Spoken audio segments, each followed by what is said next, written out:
Good afternoon, everybody. Thank you all for coming out on this wonderful Thursday in June. My name is John Mathewson. I'm the curator here at the Dorset Historical Society, and I'd like to welcome you to our third Thursday Lunchtime lecture for June of 2023. Today we're really lucky. We have, by way of the Vermont Humanities Council, a very well-renowned author of Vermont history, Rick Winston. He's a native of Yonkers, New York, but has been living in Calais, Vermont since 1970. And he was the founder of Montpellier Savoy Theater back in the day, which I never got to. It was always on my bucket list. But anyway, he has a new book out this summer. It's Save Me a Seat, A Life with Movies. So keep your eye out for that. Meanwhile, back in 2018, he came out with a book called Red Scare, and that's what his talk is about today, about the Red Scare in Vermont during the 1950s and 1960s. And he'll talk about the origins and the content of that book, so please, let's welcome Rick Winston. Hi, everybody. The full title of the book, Red Scare in the Green Mountains, Vermont in the McCarthy Era, 1946 to 1960. Before I jump in, this talk is very, very close to where one of the most eloquent opponents of Senator McCarthy lived. And I'm talking about the author Dorothy Canfield Fisher. Excerpt a section of her book, in my book, called from a book she wrote called Vermont Traditions. And she's gotten a bad name lately, subject for another day. I think it was a case of what we think of in connection with Joseph McCarthy as guilt by association. So I'm a fervent defender of Dorothy Canfield Fisher. Happy to be at least nearby Arlington, where she lived and wrote for many years. So people use the term Red Scare and McCarthy era interchangeably, and I am in favor of Red Scare because it is not concentrated on one person. It was a societal event. The term red gives it a real visceral feeling, and the scare gives us an idea of the fear and hysteria of the period. And the McCarthy era, it's just very cut and dried. It could be talking about the Mesozoic era, or the era of good feeling, or in who knows in how many years we'll be talking about the Trump era. But the fact is that McCarthyism started way before Senator McCarthy first appeared on the national stage, which was in the spring of 1950. And it lasted after his death. He had, if you look at a timeline, the period that Joseph McCarthy commanded the front pages of newspapers all over the country was actually a very small period. It was like a comet that burned brightly and then fizzled out. 1950 to 1954. So we're going to talk about what happened before and after. Can't quite see it, but McCarthyism, as a phrase, came into play in the summer of 1950. I don't know if Herb Block is a familiar name. Longtime editorial cartoonist for the Washington Post. He took on McCarthy. There are so many cartoons, and the title of this is "Stop Ganging Up on Me." He always portrayed McCarthy with a bucket of tar and a brush. And this is all the things that McCarthy has said that contradict each other. And he is saying that there are many McCarthys, and and they're interfering with finding out what he has to say. So as long as there have been communists, there have been anti-communists. This is one thing that I found out. This is a cartoon from the New York Tribune from the 20s, when everybody was very up in arms about anarchism and Bolshevism. Civilization is on the gates. Justice is guarding the gates. The anarchist has a pamphlet and a bomb. Put them out and keep them out. And this is a little piece of kitsch that I've seen in many bathrooms. Oh, no, we'll get to that. Another editorial cartoon from the 30s, tying communism to the labor movement. This is going to be first strikes, disorder, Bolshevism, and chaos. All right, this is the, I just saw this in somebody's bathroom the other day. Scott paper, and their argument saying, if you don't keep a clean bathroom, you know the workers are going to start to talk to each other, and the next thing you know, they'll be forming unions. So better nip it in the bud by getting clean toilet paper and towels. So once the wartime alliance between the United States and the Soviet Union broke down, this is from 1946. It's Winston Churchill who coined the phrase the Iron Curtain in this speech in Fulton, Missouri. And this wartime alliance, which was a kind of a marriage of convenience, really fell apart in the years after World War II. And this is why I started the book in 1946. I've given many a talk specifically about movies and the so-called Hollywood 10 and the Hollywood blacklist as the investigations into communist influence in Hollywood led to the blacklist, which wound up costing many hundreds of people their livelihood. As the civil rights movement started in the South,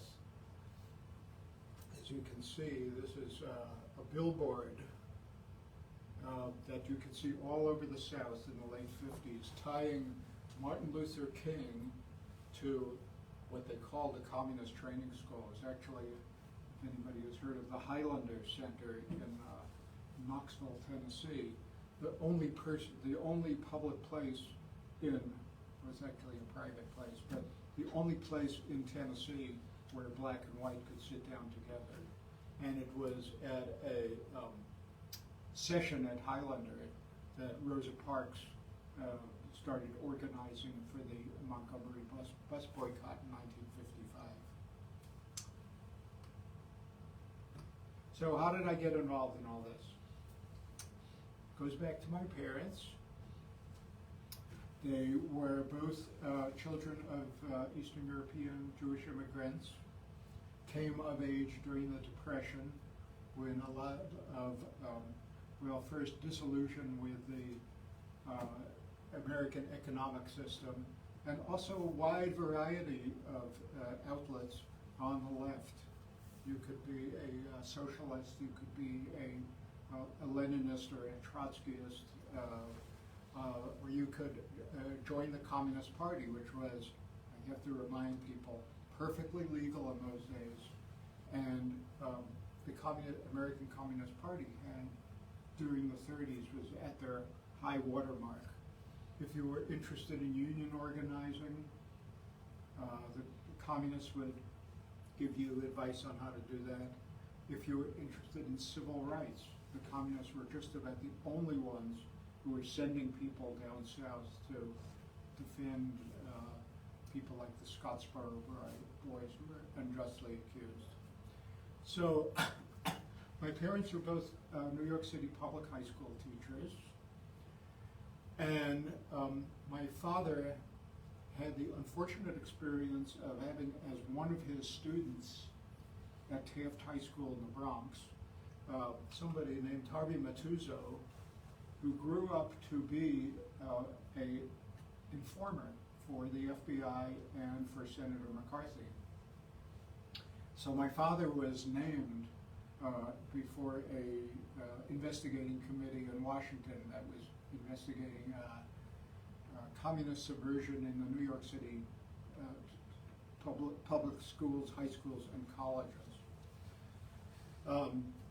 Matuzzo was a paid informer. If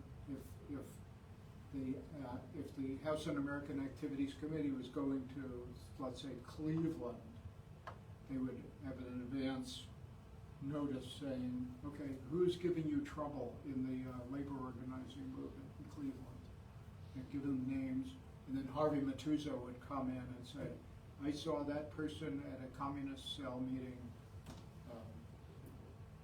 So finally, he had a nervous breakdown from all the lying that he did, and came clean with a book called False Witness. And of course, no major publisher would put it out, and that would be a left-wing press. Anyway, so I grew up with this in the background. My mother, through a kind of series of circumstances, was able to keep her job till she retired. But my father resigned after he got named in Washington because he knew firing was going to be happening really soon. As I became a teenager, I wondered about, I started hearing about how this era really affected my parents, the choices they made,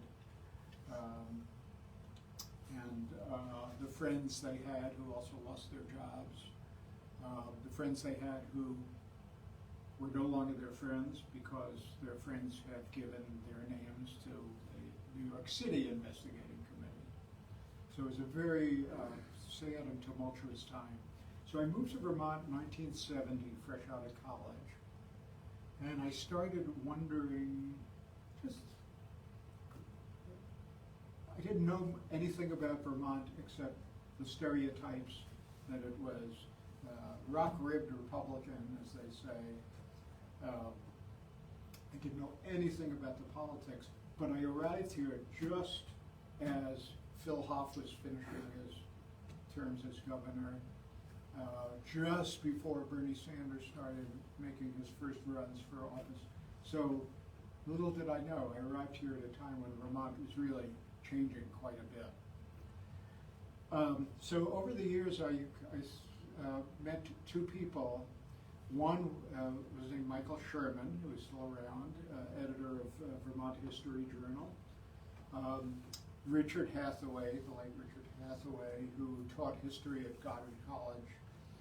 And turns out they were both very interested in this period. And I found sort of kindred spirits. And the three of us in 1988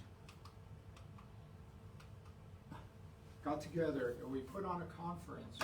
And I still have the booklet from the conference if you want to look at it later. A weekend conference, Vermont in the McCarthy era.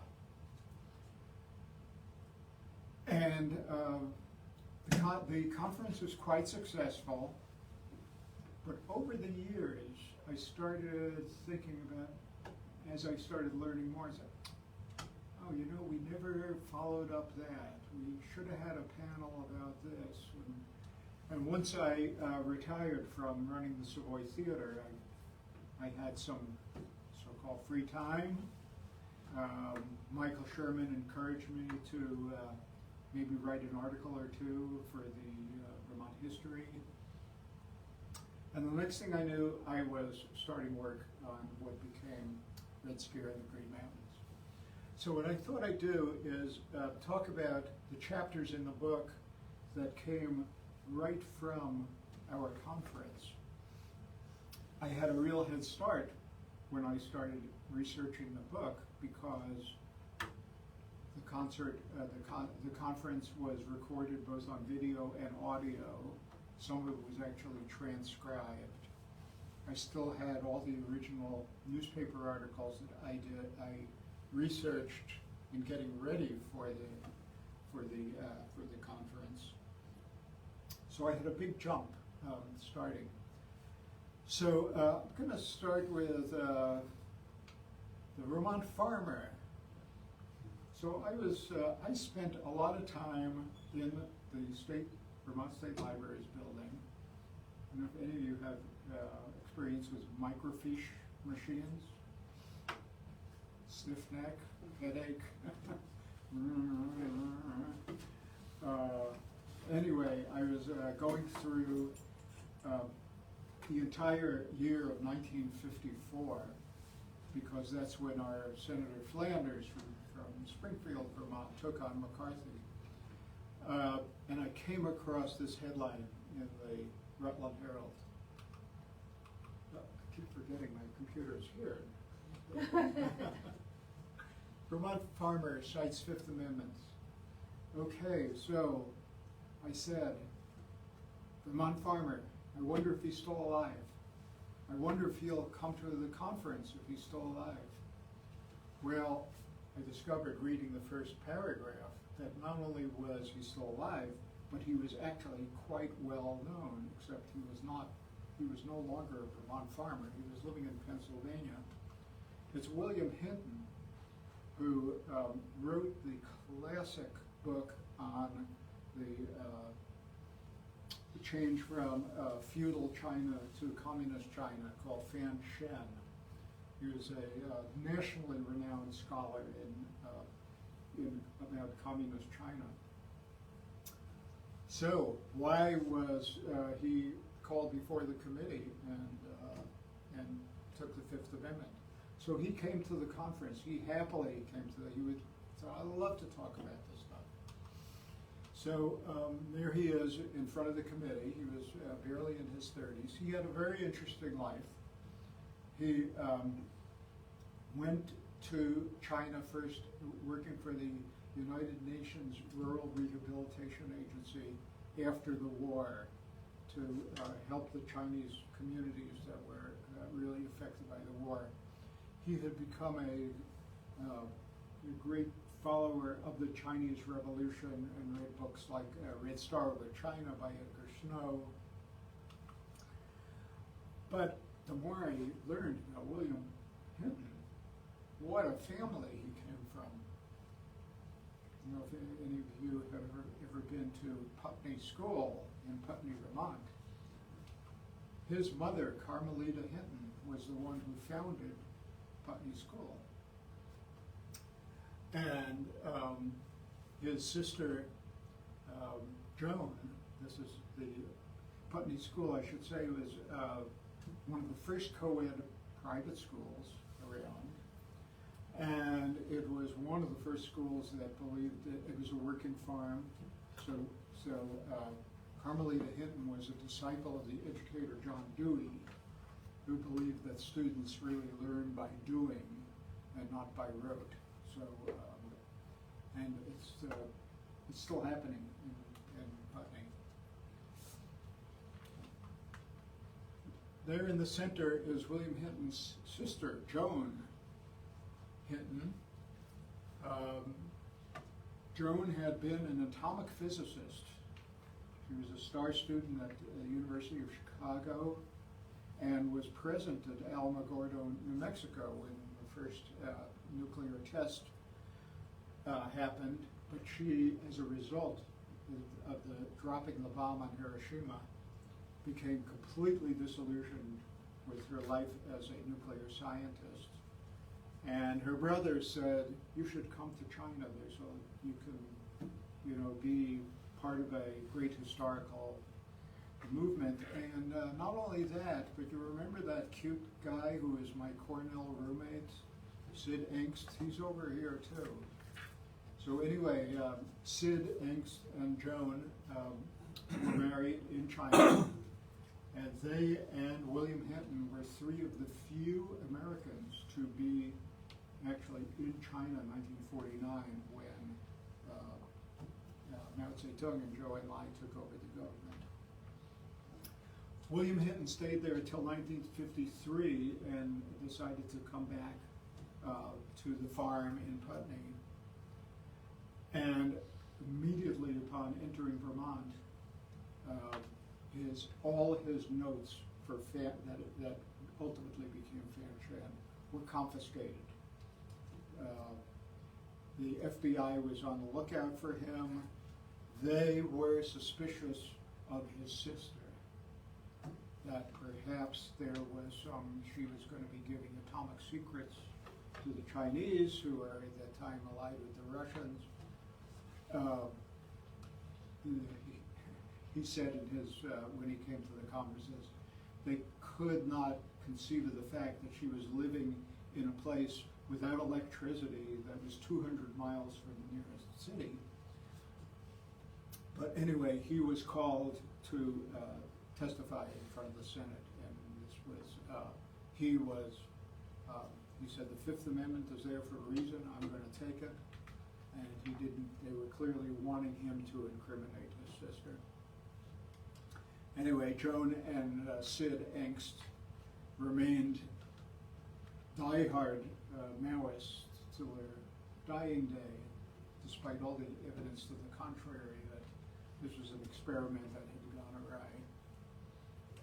So anyway, that was one chapter of my book, the amazing Hinton family and the history of Putney School.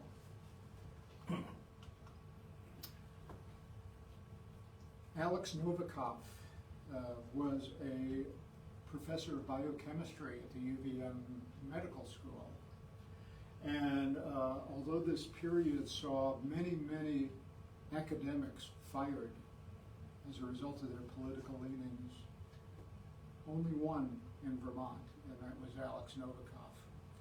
He had been a teacher at Brooklyn College in New York, and it was actually the same investigative hearing where my father was named, where Alexander Novikov was named. And the way it usually worked in those days was, especially for state universities, was if somebody was named in a testimony, then the regents of the school, the university committee, would say, well, okay, what are we going to do about this? And it was the very, very, very rare college president who said, we don't have to do anything about it. They're perfectly good teachers. Their politics has nothing to do with what they're teaching. But state universities especially came under a lot of pressure. And that's what happened to Alex Novikov. There's the headline from the Burlington Free Press. Jenner was one of think of them as mini McCarthys who popped up in the Senate, who were riding the anti-communist bandwagon. He was a senator from Indiana. Then UVM said to Novikov, okay, if you tell us what you didn't tell to the committee in Washington, you can keep your job. And he said, no doubt. So he was fired, and you can see by the date, it's everything took place in the middle of the summer, no students around. So it was not a cause célèbre on campus. It was among the faculty, though. And just at that time, the Einstein School of Medicine was starting in New York, and Novikov got hired there, spent the rest of his life doing research there, won several prizes, and eventually got an honorary degree and an apology from UVM in 1970. One of Novikov's best friends and chief defenders on the faculty at UVM was a man named Arnold Schein. And when we approached him about coming to the conference, he said, I'm going to drop everything. He said, I am still stewing over the treatment that my friend Alex Novikov got. And you give me a microphone and I will tell the world what happened to my friend. So that was a really amazing panel that we Anybody recognize this figure from 20th century history? Franklin Roosevelt's third vice president. Henry Wallace, yes. So this is kind of the earliest chapter in, well, this turns out to be the second earliest. Wallace, who worked very well with Roosevelt, did not work so well with Truman. He was Secretary of Commerce under Truman and really disagreed with Truman's foreign policy. Especially the aggressive attitude they took to the Soviet Union. And Henry Wallace believed, this is one of the great counterfactuals, what if, he believed that peace could be maintained with the Soviet Union, some kind of rapprochement could happen. And the more disillusioned he got with Truman, the more left he went. And finally, ran for president in 1948, third party. Vermont Wallace for President group elects committee officers in Rutland. This is February 1948. And one of the people on his committee was a man named Luther McNair, who was assistant dean of students at what was known then as the Linden Teachers College. Later became Linden State College. And McNair gave a speech that got covered in the papers the next day. Sorry, this is not exactly clear.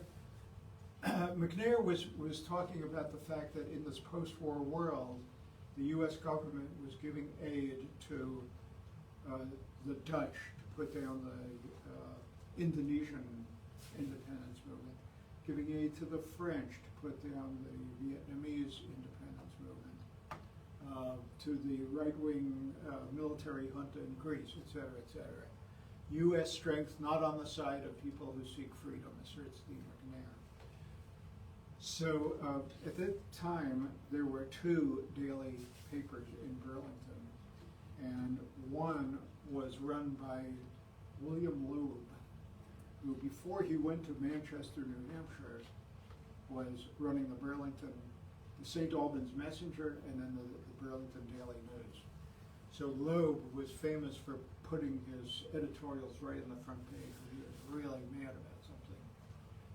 So he had a one-man drumbeat to get McNair fired. And by the end of that week, McNair had resigned. And the official reason was, I have my mother is sick in Cambridge, Massachusetts. I really have to go be with her. I got curious about what happened to McNair after he left UVM. Turns out he was head of the Massachusetts ACLU for 25 years, and now there's an annual award named after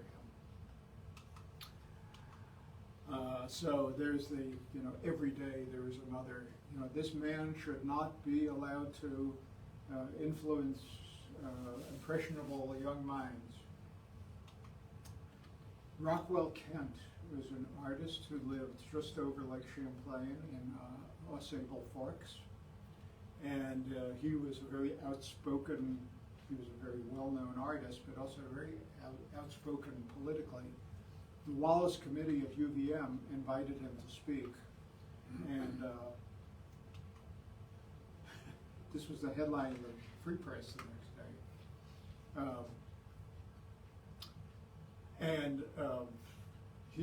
Rockwell Kent, not being a politician, saw no reason to mince words. The question was, what do you think about the communists supporting Wallace? And he said, well, when every crooked gangster is supporting Truman, of course we should, let the communists support Wallace. So he was basically run out of town before he could stay in Burlington a few days. Here's our Senator Flanders. Ralph Flanders, who is a very unlikely person to take on McCarthy in hand-to-hand combat. Very conservative Republican businessman, married to a wealthy, very wealthy woman, Helen Hartness Flanders.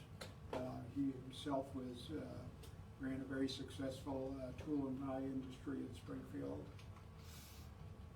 And this is him in 1954. He had served on the Armed Forces Committee with McCarthy in the Senate and really took an intense personal dislike to him and also to his methods of browbeating witnesses. Finally, it looked like Eisenhower was not going to do anything about McCarthy, and Flanders said, "I guess it's got to be me." And we'll get to the speech that he made on the Senate floor, but there is Senator Flanders showing McCarthy, and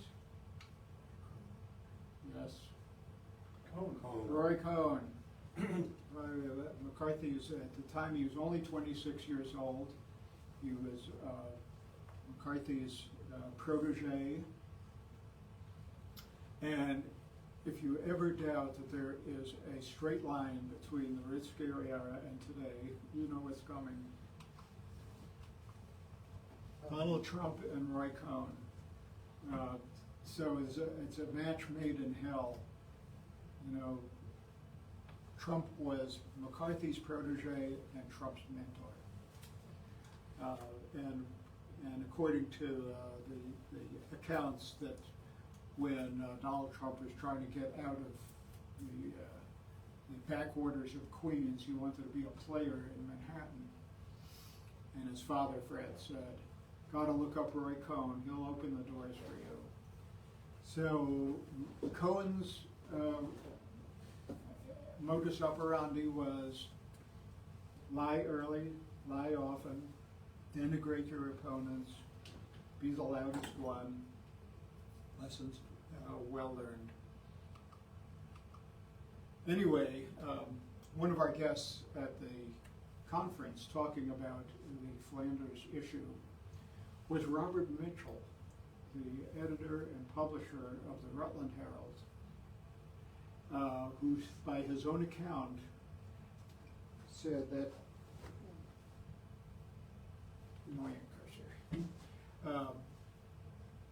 he thought he had written more editorials about McCarthy and McCarthyism than any other subjects, especially during this period of time. So the Burlington Daily News was the low paper, rabid right-wing paper. Burlington Free Press, very conservative Republican paper. Rutland Herald, liberal Republican paper. No such thing as a Democratic paper in Vermont yet. So Mitchell was very upset that the Springfield Record was getting all the scoops on Flanders. And yes, when Flanders came home for the weekend, they got in there, interviewed Flanders. They had an article about what Flanders was going to do in the Senate. So Mitchell got tired of this, and he assigned an ace young reporter.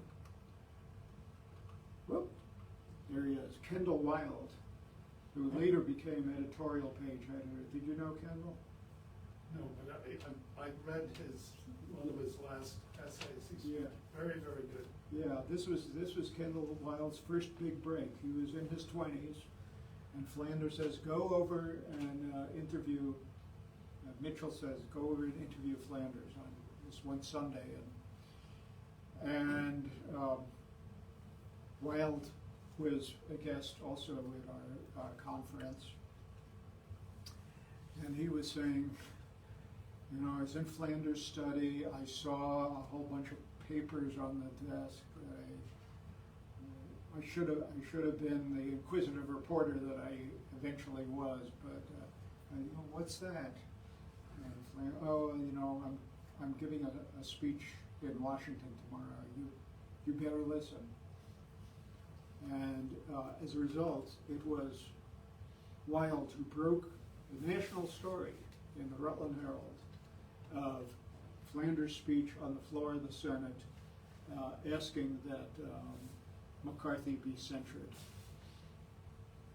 The attitude of Flanders, he was coming at it from an anti-communist point of view. He said, this person is doing a lot of damage to the real anti-communist movement. And as you see in the headline, he's also destroying the Republican Party. So headlines every day in the Rutland Herald. And once the arming McCarthy hearings started happening in March of '54 and going through to supportive editorials from Robert Mitchell just about every week. So finally, Flanders made it official. They wanted to get McCarthy off his investigating committee and also to bring him up for censure. And this battle just went on all during the fall. And another Herblock cartoon, you really can't see it from here. You know the movie High Noon with Gary Cooper. Flanders is the sheriff trying to round up, join me, let's get rid of McCarthy. Oh, no, I've got something else to do. High Noon in Washington is the heading there. Of course, William Loeb's Burlington Daily News was with McCarthy all the way, and they were saying, wire the old gent. Senator Flanders is too old to be in his job. He's showing signs of senility. Otherwise, he wouldn't be doing this really terrible thing.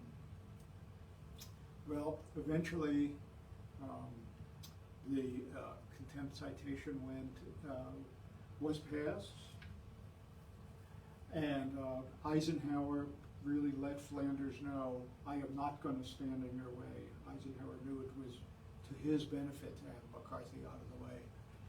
By November 1954, McCarthy had just about no power anymore, but the ism was still pervading American society. Richard Hathaway, the historian who helped with this conference, says you have to have a panel about what happened in Vermont and what didn't happen in Vermont, what happened in New Hampshire and what didn't happen in New Hampshire. Because the experience of the two states was quite different. And a lot of it had to do with the Attorney General of New Hampshire, Lewis P. Wyman, who I think there were so many Republican politicians in those days. We could see this syndrome happening again today. Oh, look at the headlines he's getting. Maybe I could get some headlines of my own. So Wyman shouldered through a law in the New Hampshire House to set up an investigating committee to investigate, with the help of William Loeb, there he is, always with the American flag. Whenever Wyman got a victim that he wanted fired from a particular job, Loeb would be right there with an editorial saying how dangerous this person was. And one of those people was Paul Sweezy, who was a guest at our conference as well. Paul Sweezy, if he is a familiar name, he's connected with a magazine that he co-founded called Monthly Review. It says an independent socialist magazine. But he lived mainly in New Hampshire while he was doing this magazine, and was a frequent lecturer at the University of New Hampshire. One of his Sweezy's friends at the University of New Hampshire was a professor of humanities named Lynn Daggett. And both Daggett and Sweezy were called before Wyman's investigating committee, and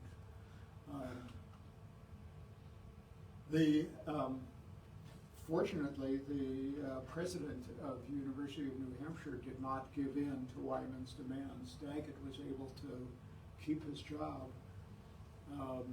Sweezy was threatened with a 5-year prison sentence for contempt of the investigating committee. He, after a number of years, won his case in the Supreme Court.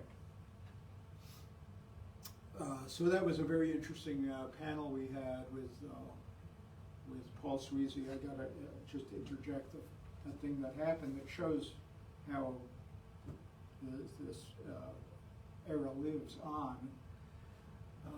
You may be familiar with the name John McClowery, who lives up in the Northeast Kingdom. He's a very conservative Republican. Michael Sherman of the Historical Society got a letter from John McClowery when we were organizing the conference. Are you aware of the background of this man, Paul Sweezy, that you were inviting to your conference? Do you know that he is a dangerous Marxist, and, et cetera? So Michael wrote a very moderate letter back saying, we're only asking him about his experience 15, 20 years ago. Anyway, so those were the panels we had, and here are some chapters that are in the book that grew out of the conference, but not necessarily were explored in the conference. Starting with this one very intriguing headline: Vermont alleges sale of Vermont property by Owen Lattimore to alleged Reds. So the property is in Bethel, Hiss area. Now that is a reference to Alger Hiss, who was in jail at the time, accused of giving secrets to the communists. Hiss area actually was technically Peacham, Vermont, which at the time was 2 hours from Bethel. This story, I was just kicking myself for not including this in the conference the more I dug, because some of the people involved were still around. And it's quite a story. I was tempted almost to devote an entire book to this rather twisted story. So bear with me. The story starts with a couple in Bethel. Vilhjalmur Stephenson was his name. He was of Icelandic heritage, grew up in North Dakota. And he had been, during the first 20 years of the 20th century, a very well-known Arctic explorer, led several expeditions. He was an anthropologist, author, and his wife Evelyn. He was living in New York City in the 20s. The summer heat was just getting to him, and his secretary said, well, I just rented a house in central Vermont in this wonderful town in Pittsfield, and you should come up and see what property is available in the area. So they bought a farm in Bethel, Vermont, which I just had to pass through on my way here. So one of their best friends from the world of anthropology and intellectual pursuits was the Far East scholar Owen Lattimore. Lattimore had a very stellar career. He was the editor of Pacific Affairs magazine. He was Franklin D. Roosevelt's personal emissary to Chiang Kai-shek in China. He became very disillusioned with U.S. policy towards China, and he became one of the dissenters in the U.S. government who said, you're taking the wrong tack. You know, these communists we can really work with. They're going to take over, so you better start figuring out how to do that. Anyway, in the meantime, quite a few people from Washington were buying second homes in the Randolph and Bethel area. And this one local resident named Lucille Miller, she became, let's just say she got a bee in her bonnet about all these left-wingers who were living around there. And I don't know if the name Westbrook Pegler is familiar to anybody. He was kind of the Rush Limbaugh imprint of his day. And he was a syndicated columnist, and Lucille Miller sold him on this story that, well, it's all there in the headline. Anyway, that's John Drysdale, who is the editor of the White River Valley Herald. And a story broke in late July. What happened was that McCarthy, who was just coming to prominence in the spring and early summer of 1950, accused Lattimore of being the head of a spy network in the State Department. Lattimore didn't even work in the State Department. He thought the charges were going to be easily disproven, but he had to hire a high-powered lawyer, and Lattimore was going to have to sell his property that adjoined the Stephensons. And Stephenson said, "You've got enough on your plate, don't worry about it, I will sell your property for you." He put an ad in the Saturday Review of Literature.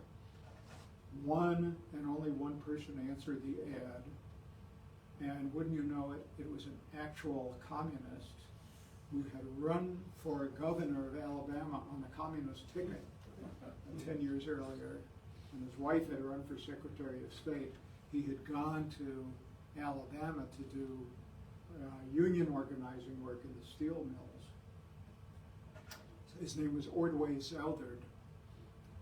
So when Lucille Miller and then Westbrook Pegler got wind of this property was being sold to communists, you can see that McCarthy said, aha, this land sale is going to fill the communist coffers. So Drysdale found that it was easily disproven. All you had to do is go to the Bethel town clerk and see that Lattimore was selling this land at an incredible loss.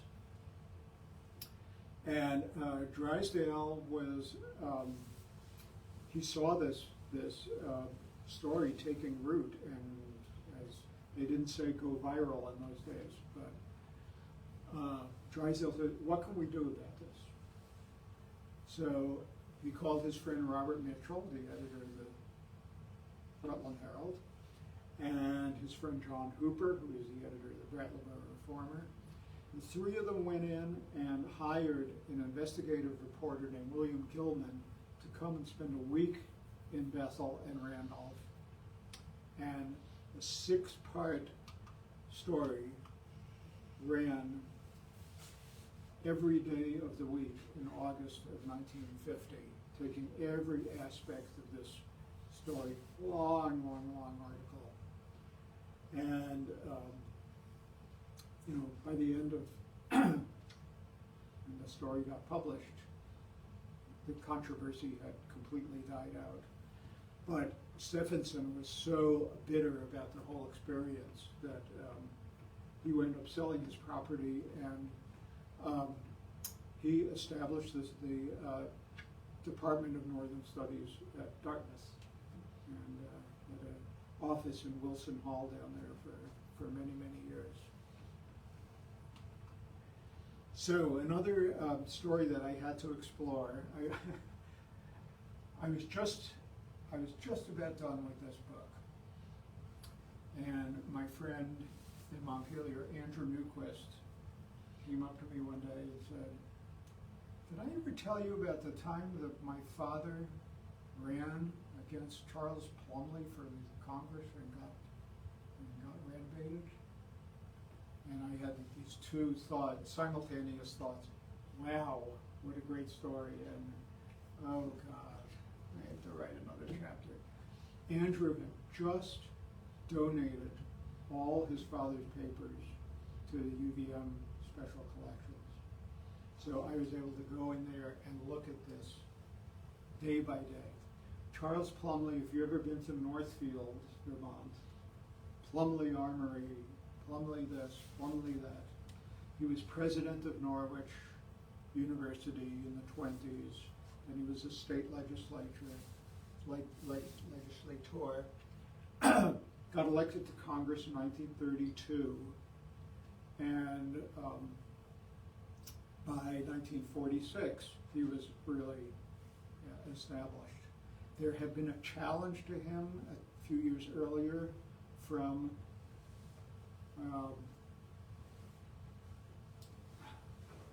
the guy who was involved in Land Grove, Samuel Ogden. And Ogden too was red-baited by Plumley. The idealist who was interested in all these communistic ideas. Anyway, in those days, the real action was in the Republican primary. A Democrat was not going to be elected in Vermont in the 30s and 40s. Evidently a bunch of interested Republicans came to Professor Newquist at UVM and said, how much do you think you would need to run a campaign against Charles Plumley? We think the time has come because he is starting to be drunk in public, he's falling asleep at committee meetings, he's missing votes, and Professor Newquist, I said, how about $500? So there we go. Professor Newquist will run. So there's a campaign, and you'll notice the motto, sober consideration of all legislation. Nudge, nudge, wink, wink. Anyway, this campaign was going rather well, and Newquist was running steam. And then an unsubstantiated report happened that the Barry City Communist Party, all 25 of them, endorsed him for governor. This is something I was not able to track down as an actual news story, but this is what the headlines were between, the 2 weeks leading up to the election. So Newquist lost, not by much, but he lost. Plumley had one more term in the Senate and in the Congress. And then he got on his big hobby horse, which was students are being indoctrinated by left-wing history textbooks. Everyone familiar? And fortunately, he got challenged on this, and nobody was buying it. He retired to Northfield, but persuaded his successor to invite him to the legislature in 1953 to again address the talk about how dangerous these textbooks were. And the assembly said no. This is one of the things that Dorothy Canfield Fisher wrote about, that this whole issue of the stance that the Vermont legislature took. I was doing research about the firing of Alex Novikov from UVM, and I found out that there was only one newspaper in Vermont that was supporting him, that was writing editorials against the administration at UVM. So we got to find out about this newspaper and this guy. It was the Swanton Courier, and the guy's name was Bernard O'Shea, known by everybody as Bun. And I was aware of him in the 70s just as, the guy who was running against George Aiken, the guy who was running against, he was the sacrificial lamb on the Democratic Party line. But he had, it turns out, a fascinating story. He and his wife, who he met in the Navy, they were both Navy officers, they were present at some of the tests that were carried out in Iwanitak in the South Pacific. He and his wife came back from the war confirmed pacifists, and they both became very involved Quakers. They lived in Northampton, Massachusetts, but then in 1950 bought the Swanton Courier, published to inform the public honestly and intelligently. So unlike the Rutland Herald and the Times Argus and so many papers, you can actually go to Swanton, to the Historical Society, and turn the pages of this actual newspaper. This was such a treat for me. And it was, if you look at the Swanton Courier, every page that would seem like any other small town newspaper, PTA meetings, Little League games, construction, obituaries. The editorial page, the O'Shea's really, full blast. So he was found an article in a Wisconsin Madison paper that somebody took the Declaration of Independence on a clipboard out into the public square and had asked people to sign it, and nobody would. So editorials like this all the time. A popular thing in newspapers was to reprint other editorials, but he would do Norman Cousins from the Saturday Review of Literature. There's him attacking the University of Vermont for firing Novikov. Editorial Dorothy Day, writing in the Catholic Worker, great Catholic peace activist, can bet that no other Vermont paper is going to be publishing editorials by Dorothy Day. He was, as a Quaker, a very big fan of the pacifist thinker A.J. Muste. And on the 5th anniversary of the bombing of Nagasaki, printed an article from a reprint from the magazine, the Fellowship magazine, by a Quaker organization called the Fellowship of Reconciliation. His wife also contributed some editorials every once in a while. The controversial Dr. Kinsey. This was the era when Dr. Kinsey's books were very controversial, and she was saying, "Read this book, people. You're gonna learn something from it." And she also had another editorial saying, "What's with these pickup trucks flying Confederate flags I see in Swanton? Don't they know what that symbol means?" So he then while he was being an editor, he also was very active in the Democratic Party. And the last chapter I'm going to talk about is the big dam that broke in 1958. Finally, a Democrat was elected to the House of Representatives, and it was William Meyer, Rupert, somewhere over there. Directly back of you. Yeah, a forester from Rupert, who just was active in all kinds of local organizations, a peace activist also, and he benefited from a very vituperative Republican primary. There were like 4 people running against, and the guy who finally won and ran for governor for the seat was very nondescript and not very popular. So big shock when well, this is a headline from Bernard O'Shea's paper, Swanton Courier, but when William Meyer won. And he used his,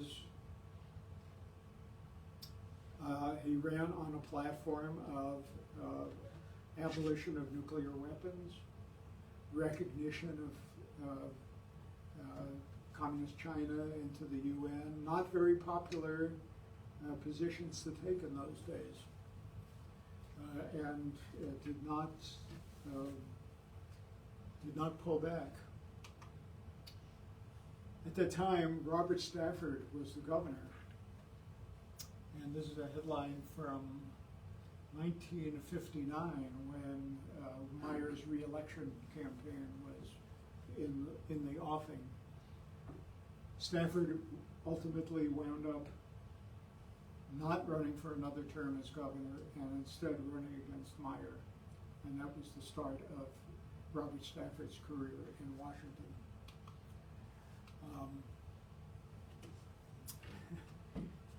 Fast forward, William Meyer lost that re-election campaign in 1960, and in 1970 was one of the founding members of the Liberty Union along with Bernie Sanders. So the torch was definitely passed. Meyer actually, he lost that 1960 election, but did not, he actually got more votes than he did in 1960, in 1958, but it was a presidential year, and hard as it may seem to recall in those days, a lot of people in Vermont turned out to vote for Richard Nixon. So Meyer, he had two more quixotic runs, both for Senate and the House, but got very disillusioned with the Democratic Party's stance on Vietnam, and hence the Liberty Union. And this is Bernie's first mayoral victory in 1981. If I may quickly interject something about William Meyer. Yes, and the please. founding of the Liberty Union Party. That actually happened in his house in West Rupert. Yes, yeah, I interviewed Martha Abbott, who was one of the people who was at that house, and she remembered it very well, sitting around his living room. I had a great interview with both his sons, and in fact, Carl Meyer sent me a photocopy of a letter when the re-election campaign was going on, from George McGovern, who at that time was not yet a senator, he was a representative, saying, let me know what I can do for your re-election campaign. And then in handwriting, the bottom says, Bill, you are the conscience of us all. All right, well, I'm happy to take any questions. I have copies of the book if you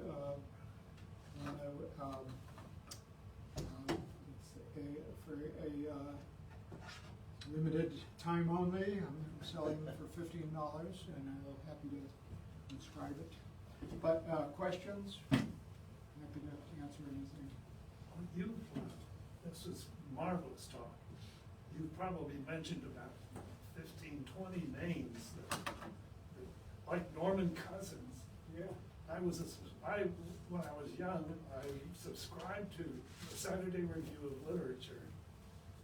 I saw Norman Cousin come off a plane in Richmond, Virginia, to give a talk. I mean, that's how highly I thought of him. He was a good friend of Eleanor Roosevelt. I mean, you could go on. I'm not going to. No, he was a.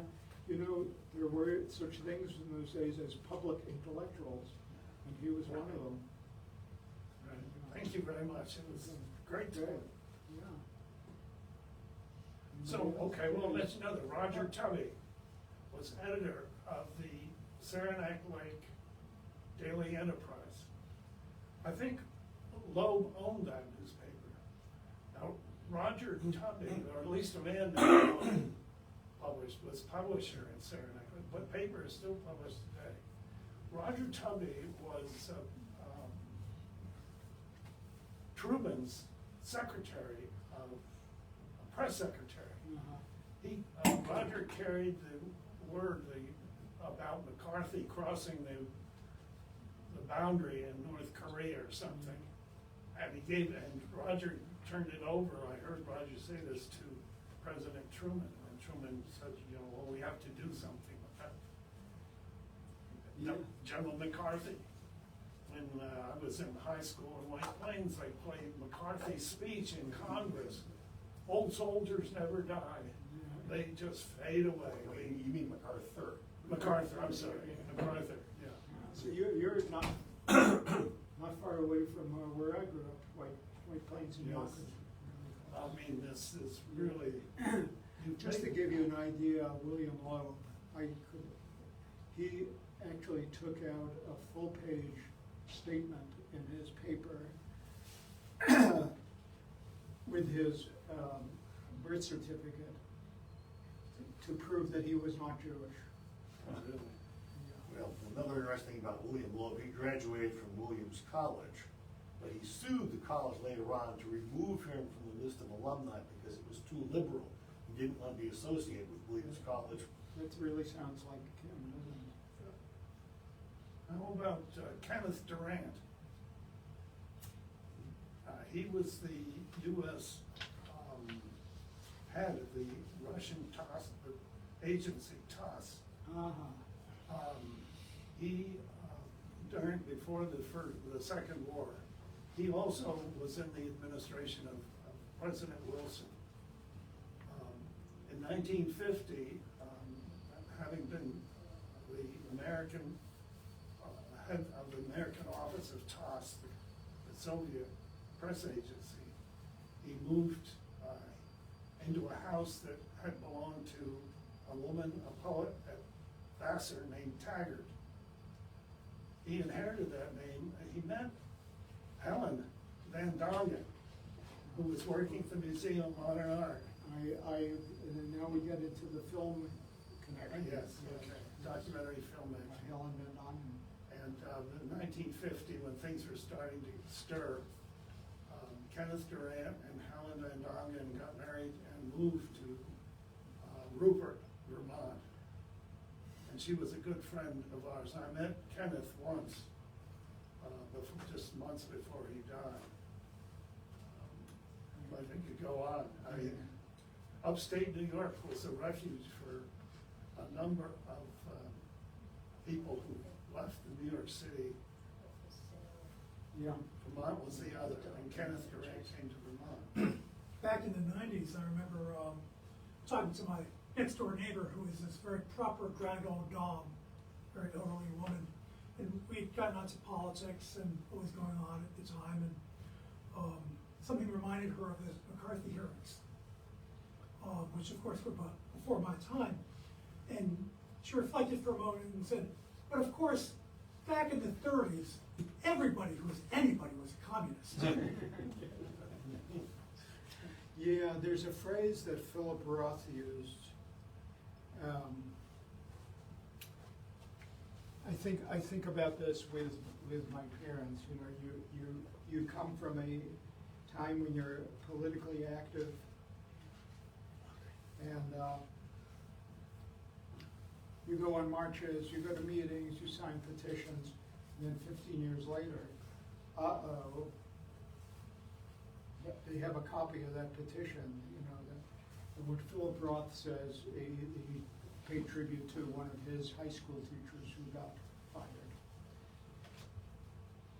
They were impaled suddenly on their moment in time, caught in a trap set to ruin so many promising careers of that American man. So that's that phrase, impaled on their moment in time, has really stuck with you. You never know it's coming down. What, in the 30s, why would they sign things that are communist rather than supporting the United States. Well, It wasn't the guards. that wasn't the dichotomy. It Because wasn't they, what? that wasn't the two choices. Because they thought that they were supporting what the United States was supposed to be. They were supporting the right to workers, the Communist Party was supporting union organizing, they were supporting integration. It was, it was the Daily Worker, the communist newspaper, who was, as far as 1935, was saying baseball should be integrated. And nobody was listening to them. So I think so many of the young people who are coming up during the 30s and facing the Depression, saying, you know, this capitalist system is not working, there's got to be a better way. So hence the attraction of various left-wing parties. We have a friend who's a professor of poetry, of all things, at Wellesley, named Dan Chasen. Have you Oh, heard? yeah, I read his, yes, yeah. Well, we heard that first that he was going to do a biography of Bernie Sanders, but this past weekend we learned that no, he's changed now and he's doing a book on the evolution, transformation of Vermont from rock Republican to Democrat. Oh, that's good. I read his pieces in the New Yorker. He's just an excellent. He's from writer. way up north Vermont. Yeah, oh. Some interesting stuff. Didn't know that. Thank you very much. Okay, thank you for coming. Thank you all for coming. We've got some great cookies from the Dorset Union Store. And next month we'll have, I believe we'll be having I'll Anita take one. Raphael talk Yeah, we do, about the two new art exhibits of the Lyman Orton collection of art. That'll be at Southern Vermont Art Center and Bennington College. An exhibit too big for one institution. And there's a book published about it. I'm a character, and if you come to Our the talk, daughter I'll let you know and, what they got wrong about me. Jason's Thank you all for coming. went to the same school as Wellesley.